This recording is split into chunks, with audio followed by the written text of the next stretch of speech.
Meus irmãos, os moradores do Reino do Norte, a nação de Israel, a quem o profeta Amós dirige estas palavras, eles estavam absolutamente convencidos de que Deus estava com eles.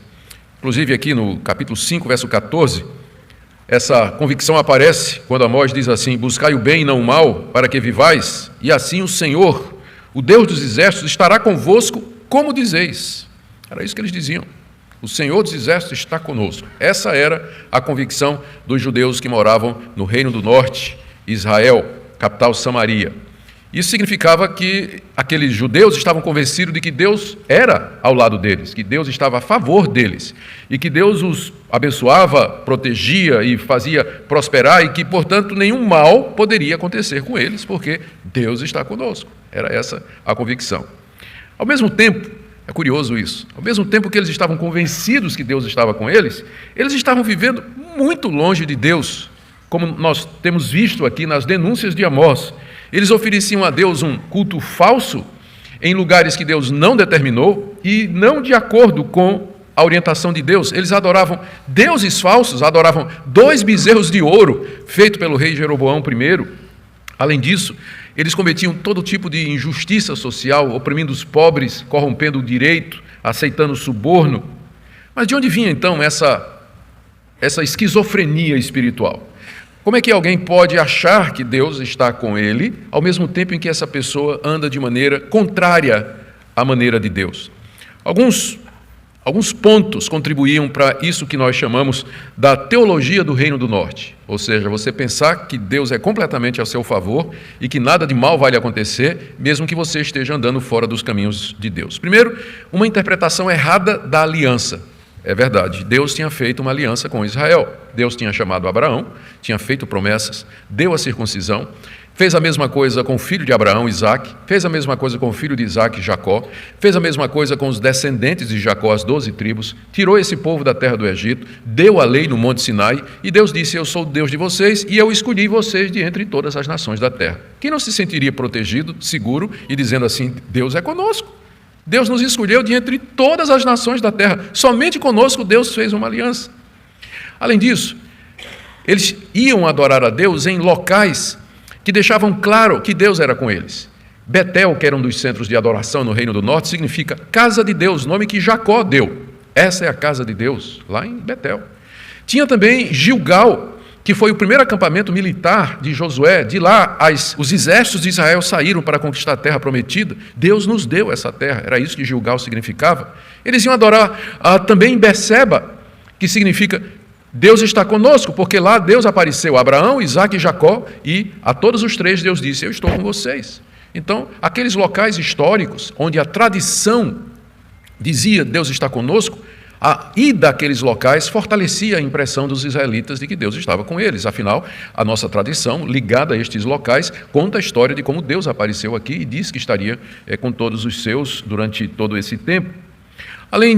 Além da aliança, além da terra, além dos centros de adoração com significado histórico e tradicional, os israelitas também estavam prosperando financeiramente. Jeroboão II, que era rei nessa época, era um economista muito bom e um estrategista militar de primeira. Israel tinha tido vitórias significativas contra algumas nações ao redor e o reino estava prosperando muito bem, não é? A bolsa subindo, o dólar descendo, estava uma maravilha naquela época. Então, como é que Deus não seria conosco? Claro que Deus é conosco. Olha aí a prosperidade, olha aí a vitória sobre os inimigos. É verdade que tinha havido secas, que tinha havido fomes, que tinha havido pragas, que tinha havido pestes, umas pequenas derrotas militares, mas o povo dizia: isso aqui é acaso, isso são só circunstâncias, enquanto que Amós já tinha dito que tinha sido Deus que tinha mandado para tirar o povo daquela sonolência espiritual, daquela interpretação errada de todas estas coisas. Essa teologia do Reino do Norte, portanto, era a convicção de que a presença de Deus se media pela prosperidade financeira, pelas vitórias particulares, pela aliança que Deus tinha feito com eles, pelo fato deles irem todos os sábados para estes centros de adoração históricos e ali adorar Deus através do bezerro de ouro.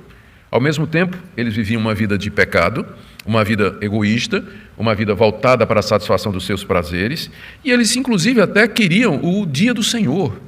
que era o dia esperado pela nação de Israel, em que o Messias, o Filho de Deus, haveria de vir pessoalmente ao encontro do seu povo, liderando os exércitos de Israel contra todas as nações do mundo e colocando Israel como a principal nação, dando início ao reino messiânico. Eles desejavam muito, queriam que esse dia chegasse logo, para que então o sucesso de Israel, aquela prosperidade se tornasse uma coisa gloriosa e sem proporção. O objetivo de Amós aqui no seu livro todo, e nessa passagem aqui em particular, é mostrar a terrível verdade de que Deus estava ausente deles e que eles estavam lendo errado a tradição, a aliança e os sinais de prosperidade. Amós, na verdade, está dizendo que se Deus viesse ao encontro deles, não seria motivo de alegria, mas de horror e de medo e de pavor, porque dura coisa é cair nas mãos do Deus vivo. Amós quer corrigir aqui a crendice popular daquele povo de que Deus estava com eles a partir daqueles sinais equivocados. O povo, como eu disse, achava que a aliança garantia a presença favorável de Deus, a prosperidade que eles estavam gozando era prova evidente disso, e que, portanto, que viesse o dia do Senhor, para que Deus, então, completasse aquilo que já tinha começado, que era dar prosperidade, vitórias a todos eles. Deus, na verdade, estava longe. E os motivos estão aqui. No verso 10 a 13, Amós recapitula o verdadeiro estado da nação. Aqui ele se dirige outra vez aos juízes corruptos e poderosos insensíveis, que ele já tinha mencionado no capítulo 5, no verso 7. Vós que converteis o juízo em alosna e deitais por terra a justiça. Está se referindo aos juízes que davam sentenças amargas, é isso que alosna significa, e que jogavam por terra todas as leis e todos os direitos à base de suborno. Agora, Amós retoma o assunto, denunciando com mais detalhes ainda os pecados que aqueles juízes, aqueles magistrados, os nobres e os poderosos estavam cometendo em Israel, ao mesmo tempo que achavam que Deus estava com eles. Amós diz no verso 12 que Deus sabe muito bem quais são as transgressões e os pecados que a nação estava cometendo.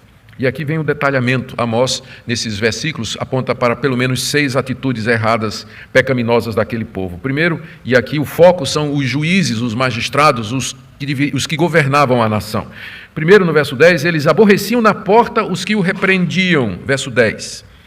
A porta era o local onde se colocavam os tribunais.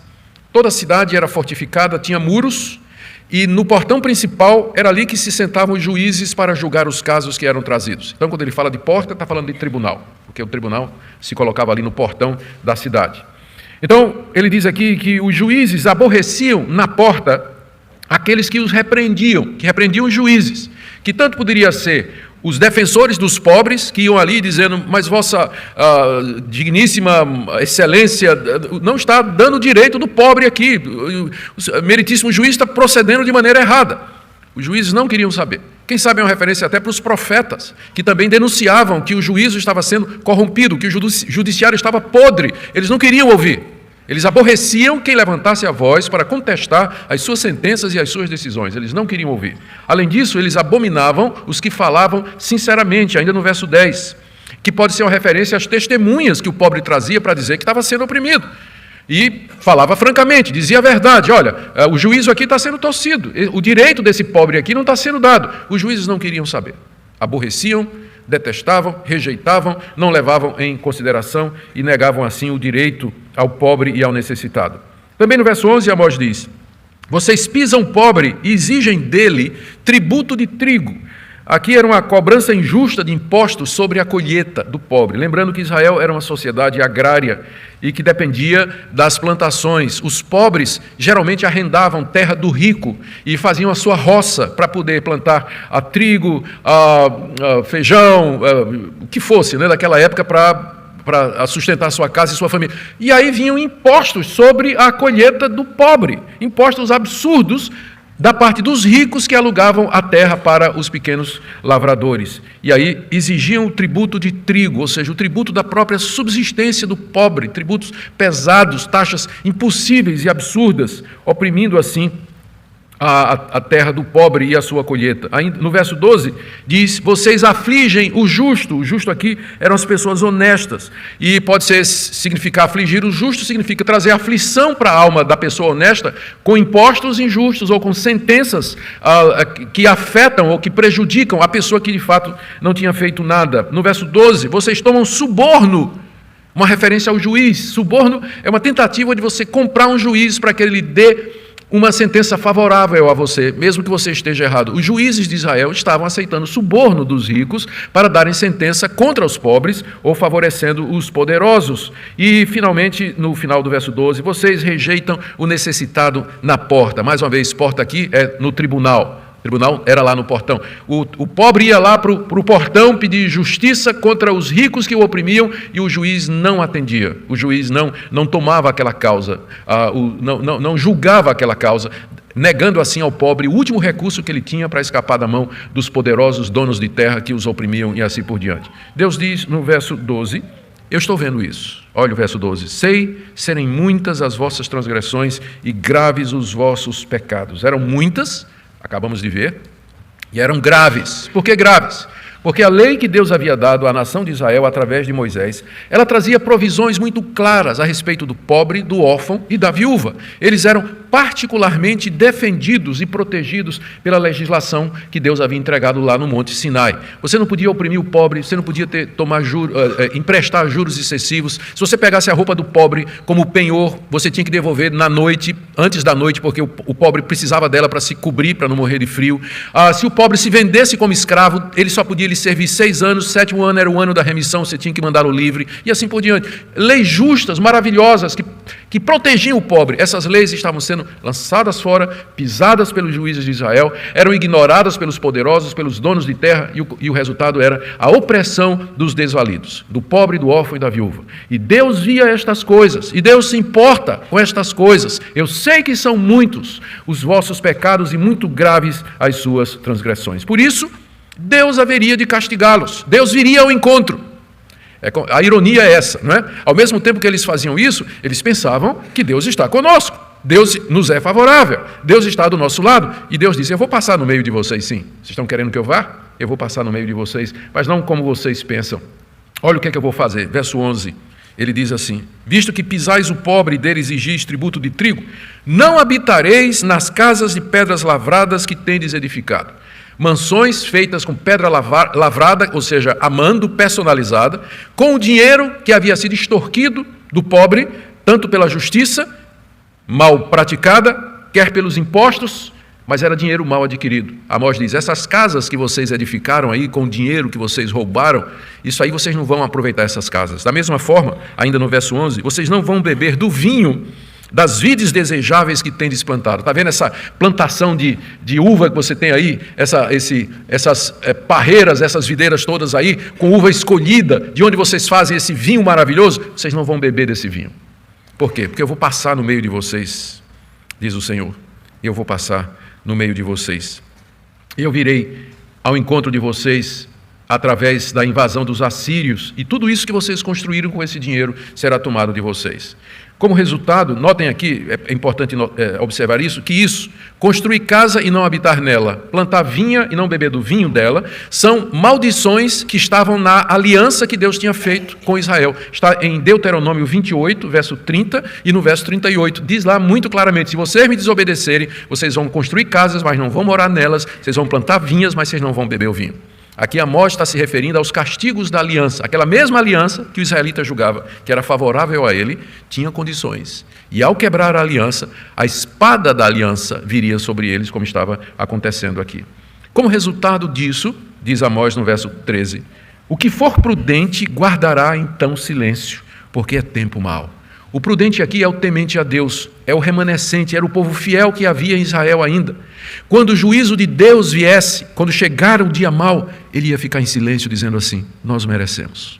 Esse juízo terrível que veio sobre nós, essa invasão, a morte dos nossos jovens, das mulheres e das crianças, a escravidão de Israel, a perda da terra, merecemos por causa dos nossos pecados. Pensávamos que Deus estava conosco, mas na verdade Ele se virou contra nós, Ele é o nosso inimigo. Então quem for prudente vai ver o castigo de Deus e vai ficar quieto. Ele não vai murmurar contra Deus dizendo, por que o Senhor fez isso? o Senhor é muito duro, o Senhor é injusto. Ele vai ficar em silêncio e vai dizer: Deus é justo em seus caminhos e perfeito em todas as suas obras. Nós merecemos isso que aconteceu. O que for prudente, então, vai ficar em silêncio, porque é um dia mau. E no dia mau é bom não abrir a boca para dizer besteira. Deus sabe o que faz, a gente é que não sabe o que diz. Por isso a melhor coisa é ficar quietinho quando vier o juízo, porque Deus não manda sem razão. Deus não manda sem razão.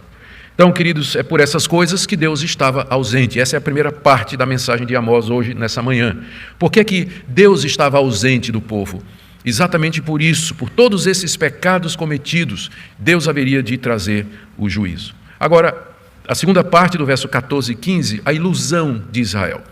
A primeira parte, Deus está ausente. Segundo, Israel pensa o contrário. Israel pensa que Deus está com eles. Aqui nos versos 14 e 15, nós vemos Deus, através de Amós, mais uma vez, apelando para o povo, para que o povo se volte para ele.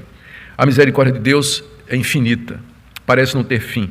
3 vezes Deus já havia chamado o povo para se encontrar com ele. Primeiro, no verso 4 desse capítulo, assim diz o Senhor à casa de Israel: buscai-me e vivei. Buscai-me e não me busquem nos santuários para adorar os bezerros. Segunda chamada, no verso 6 do capítulo 5, buscai ao Senhor e vivei, para que não sejais destruídos. Terceira chamada, capítulo 5, de 7 a 9, procurai o que faz as 7 Marias e o Órion, e torna a densa treva em manhã. 3 vezes Deus já tinha dito: buscai-me, procurai-me, venham a mim, com isso dizendo: eu não estou com vocês. Se Deus estivesse com eles, por que ele diria: buscai-me, procurai-me? É exatamente porque Deus não estava com eles. Por isso, o apelo. E agora Amós repete o apelo, aqui no verso 14 e no verso 15. O primeiro apelo, são 2 apelos na verdade. O primeiro é a semelhança dos outros, verso 14: buscai o bem e não o mal, para que vivais, e assim o Senhor, o Deus dos exércitos, estará convosco, como dizeis. Buscar o bem e não o mal significa: arrependam-se de todas essas transgressões que eu acabei de denunciar. E se vocês fizerem isso, 2 coisas iriam acontecer. Primeiro, vocês haveriam de viver, verso 14, buscai o bem e não o mal, para que vivais. Vivais aqui não é no sentido da vida eterna, mas no sentido de escapar da invasão dos assírios, escapar da morte que os assírios haveriam de trazer através dos exércitos. Outra coisa que haveria de acontecer se eles buscassem o bem e não o mal: Deus de fato vai estar com vocês. Andarão 2 juntos se não estiverem de acordo? Amós já fez essa pergunta aqui, os irmãos lembram desse sermão. Andarão 2 juntos se não estiverem de acordo? Vocês estão dizendo que eu estou com vocês, mas eu não estou com vocês, porque vocês estão vivendo de maneira contrária àquilo que eu ordenei. Se vocês querem que eu esteja com vocês, então vocês se arrependam, busquem o bem, apartem-se do mal, andem nos meus caminhos, e aí sim eu de fato estarei com vocês. O fato de que vocês são prósperos, que vocês têm saúde, que tudo vai bem na família de vocês, isso não é garantia de que Deus está ao lado de vocês. Porque Deus, na misericórdia dele, ele concede bênçãos ao justo e ao injusto, ao ímpio e ao crente. Deus abençoa todos indistintamente. Bênção material não é prova do favor de Deus. Não é prova do favor de Deus. Mas uma vida de retidão, uma vida nos caminhos de Deus, isso sim é garantia da presença dele para conosco. Segundo o apelo de Amós, no verso 15, aborrecei o mal e amai o bem. Ele dá inclusive um exemplo, né? Verso 15, aborrecei o mal, amai o bem e estabelecei na porta o juízo. Porta, mais uma vez, tribunal. Estabeleçam o juízo no tribunal, ou seja, que os tribunais pratiquem o que é certo, que os juízes deem sentenças justas, que acabe a corrupção no judiciário de vocês, para que a verdade seja estabelecida, e aí eu estarei convosco. O juiz era o representante de Deus na terra, porque era ele quem interpretava as leis que Deus havia dado e aplicava entre caso e caso. Mas agora, quando os juízes corrompem a lei e aplicam a lei errado, qual a esperança do pobre e do injusto? Injustiçado? Nenhuma.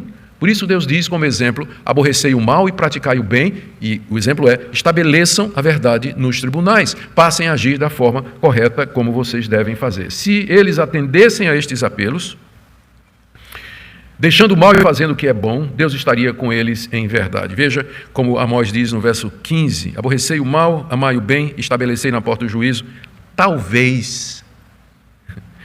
Talvez o Deus dos exércitos se compadeça do restante de José. Já vimos que José era uma das tribos. José teve 2 filhos, Efraim e Manassés, e Efraim era o filho mais forte e era a tribo mais forte das 10 tribos restantes. Então, quando ele fala casa de José, na verdade se refere às 10 tribos que compunham a nação de Israel no norte. Se vocês se arrependerem, talvez Deus vai ter compaixão do que sobrar das 10 tribos. Talvez está colocado aqui para dizer que Deus não tem a obrigação de ser misericordioso com ninguém. Talvez Deus tenha misericórdia. Se você se arrepender e se converter dos seus pecados, talvez Deus vai ter misericórdia de você. Porque Ele tem misericórdia de quem Ele quer. Ele não é obrigado a dar sua misericórdia a ninguém. Ele não é obrigado a salvar ninguém. Ele não é obrigado a libertar ninguém, a curar ninguém, a fazer o bem a ninguém. Ele faz de acordo com a sua vontade. Agora, é claro que a Bíblia diz que Ele se compadece do contrito, que Ele ouve a oração do abatido, que Ele atende o clamor do justo. E Deus está mais propenso a atender e dar misericórdia àqueles que o humilham do que ao endurecido, ao rebelde, ao cego que anda na religiosidade falsa dos seus caminhos, pensando que Deus está com ele. Talvez Deus tenha misericórdia se você se arrepender. Muito bem. E aí, finalmente, no verso 16 a 20, ele fala da presença do Senhor, que era aquilo que os israelitas tanto queriam. Deus estava chegando. Eles não queriam Deus, não diziam que Deus estava com ele? Tudo bem. Deus estava chegando. Deus já até tinha marcado o encontro. Lembra do sermão que ele disse assim: prepara-te para te encontrares com teu Deus? Deus já até tinha marcado o encontro. Vocês estão dizendo que eu estou aí? Eu não estou não, mas eu estou indo. Prepare-se porque eu vou me encontrar com vocês. Estou a caminho, se prepare para esse dia. Que é o ponto aqui de Amós, do verso 16 até o verso 20. E Amós diz: a presença do Senhor entre vocês não será motivo nenhum de alegria. Na verdade, quando Deus chegar, vai ser motivo de muito choro. Verso 16. Assim diz o Senhor Deus dos exércitos: em todas as praças haverá pranto, e em todas as ruas dirão: ai, ai. E ao lavrador chamarão para o pranto e para o choro os que sabem prantear. Em todas as vinhas haverá pranto, choro, ranger de dentes, lágrimas. É isso que vai acontecer, diz Amós. Por quê? Final do verso 17: porque passarei pelo meio de ti. Ué, não é isso que vocês queriam? Que Deus viesse ao encontro de vocês? Deus está dizendo: tá bom, eu vou passar pelo meio de vocês. Mas isso não vai ser nenhum motivo de alegria. Isso vai ser motivo de lágrimas, de choro, de tristeza.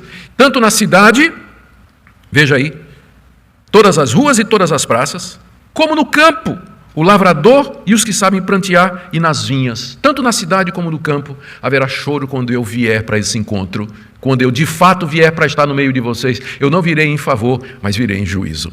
Ele está se referindo aqui à invasão dos assírios. Deus viria se encontrar com Israel através dos exércitos assírios. Era Deus que estava levantando a Síria e usando a Síria para encontrar-se com Israel. Esse era o tipo de encontro que os israelitas não estavam prevendo, mas Amós adora fazer isso, reverter as expectativas, não é?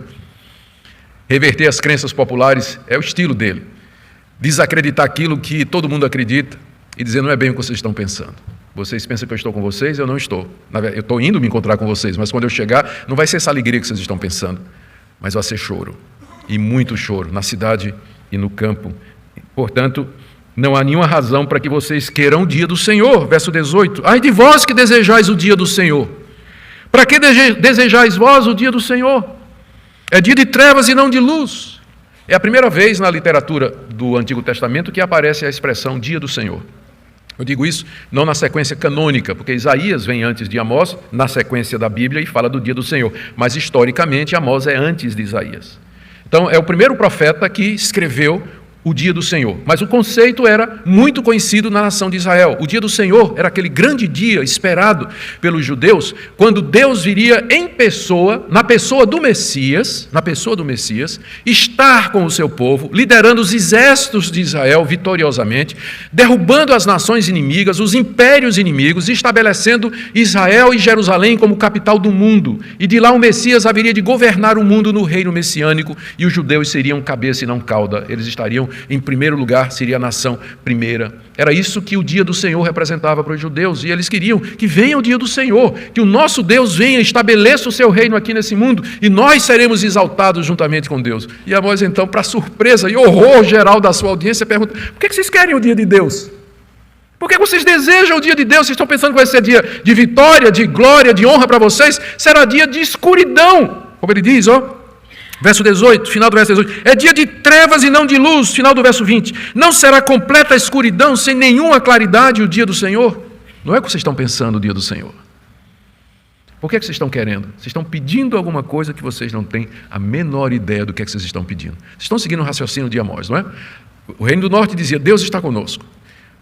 Nós somos o povo da aliança, somos o povo escolhido de Deus, temos 3 centros de adoração, cada um deles tem um significado tradicional que aponta para a presença de Deus, somos prósperos e temos tido vitória militar. Então que venha, o dia do Senhor está chegando, que venha logo o dia do Senhor, para que essa glória aumente e seja universal. Amós chega e diz assim: Deus não está com vocês têm que buscar Deus, olha o caminho de vocês estão pervertendo toda a lei de Deus, estão tendo um culto falso diante de Deus, como é que Deus está com vocês? Busquem a Deus. E quando Deus vier, não vai ser motivo de alegria não, como vocês estão pensando, mas de choro, por conta de todos os pecados de vocês, porque Deus vem em juízo, vem através de uma nação inimiga castigar vocês por todos os pecados de vocês. Então por que vocês estão querendo o dia do Senhor? Não vai ser favorável a vocês. Esse encontro com Deus vai ser contra vocês. Deus virá a vocês não como Salvador, Redentor e Protetor, mas Deus virá como juiz. Ele virá como vingador da sua aliança. Por isso, por que vocês desejam o dia do Senhor? E Amós usa aqui 2 exemplos tirados da vida diária, frustrando as expectativas dos israelitas, não é? E Amós, como eu disse, ele gosta de fazer esse tipo de coisa. O primeiro exemplo é muito curioso, é típico de Amós, né, que era pastor, estava acostumado a ver isso. Verso 19, é como se um homem fugisse de diante do leão e se encontrasse com o urso. O cara no campo, de repente, um leão. Aí o cara vira para correr e dá de cara com um urso, maior do que o leão. Não tem saída. Se ficar, literalmente, se ficar, o bicho pega. Não, se ficar, o bicho come, se correr, o bicho pega. Né? Se ficar, o leão, se correr, o urso. É daqui que vem essa expressão, se ficar, pega, se correr, come. Né? Se fugir do urso, do leão, o urso pega. O que Amós quer dizer com isso? Que Israel fugiria da Síria, pensando que era um inimigo humano, mas ele ia dar de cara com Deus. Um inimigo muito pior. Se Deus é por nós, quem será contra nós? Mas e se Deus for contra nós? Deus aqui é o urso, a Síria é o leão. Então não tem saída para Israel. O segundo exemplo, que é tirado da vida cotidiana, está no verso 19, é como se um homem entrando em casa, encostando a mão à parede, fosse mordido de uma cobra. O homem entra na sua casa pensando que está seguro, encosta a mão na parede e uma víbora o morde. Tem que lembrar que as casas naquela época não eram como as casas de hoje, especialmente a casa do campo.